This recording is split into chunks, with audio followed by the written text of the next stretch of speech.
En lien avec le pardon des péchés, le credo culmine en la proclamation de la résurrection des morts à la fin des temps et en la vie éternelle.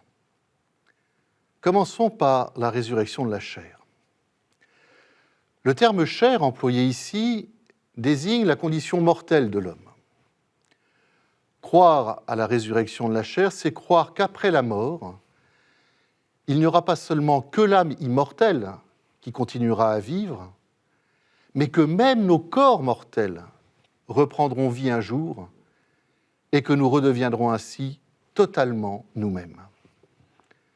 Alors, d'où nous vient cette foi ? La résurrection des morts a été révélée progressivement par Dieu à son peuple.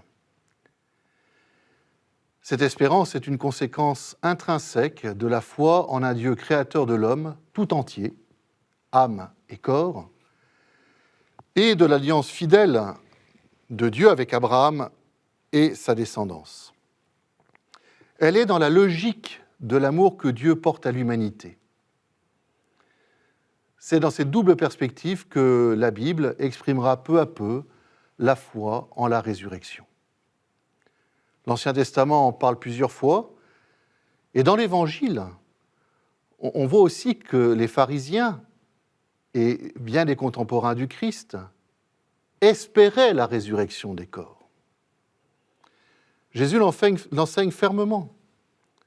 Aux Sadducéens qui la nient, il répond « Vous ne connaissez ni les Écritures, ni la puissance de Dieu, vous êtes dans l'erreur. » Car la foi en la résurrection repose sur la foi en un Dieu qui n'est pas un Dieu des morts, mais des vivants.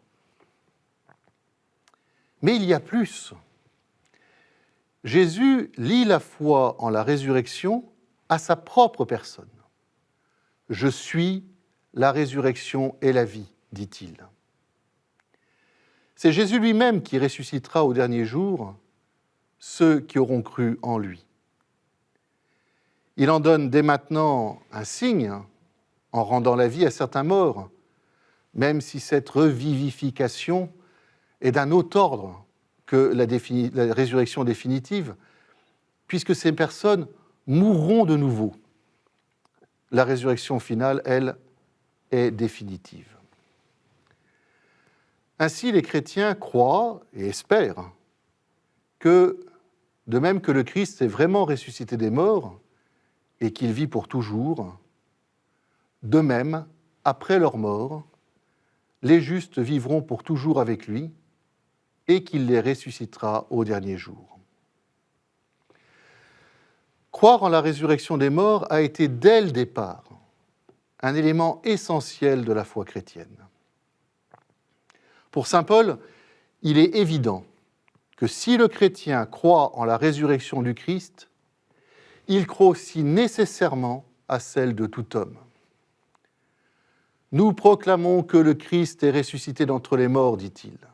Alors, comment certains d'entre vous peuvent-ils dire qu'il n'y a pas de résurrection des morts ? Si les morts ne ressuscitent pas, le Christ non plus n'est pas ressuscité. Et si le Christ n'est pas ressuscité, votre foi est sans valeur.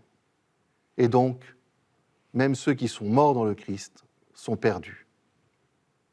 Et c'est bien sur ce point de la résurrection que le même Paul est rejeté par les Athéniens quand il leur parle du Christ.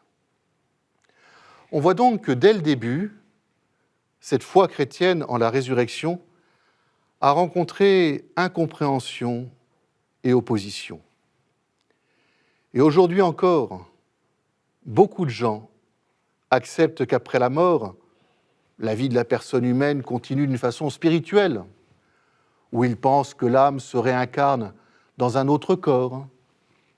Mais croire que notre corps mortel puisse ressusciter en vue d'une existence éternelle, c'est vraiment franchir un pas tout à fait particulier dans la foi. Et peu y croient vraiment. Qui alors ressuscitera ? Tous les hommes qui sont morts, dit l'Évangile. ceux qui auront fait le bien pour la résurrection qui mène à la vie, ceux qui auront fait le mal pour la résurrection qui mène au jugement. Comment ? Nous n'en savons trop rien. La seule chose dont nous sommes sûrs, c'est que ce sera avec notre propre corps, comme le Christ est ressuscité avec son propre corps. Il le montre à ses apôtres.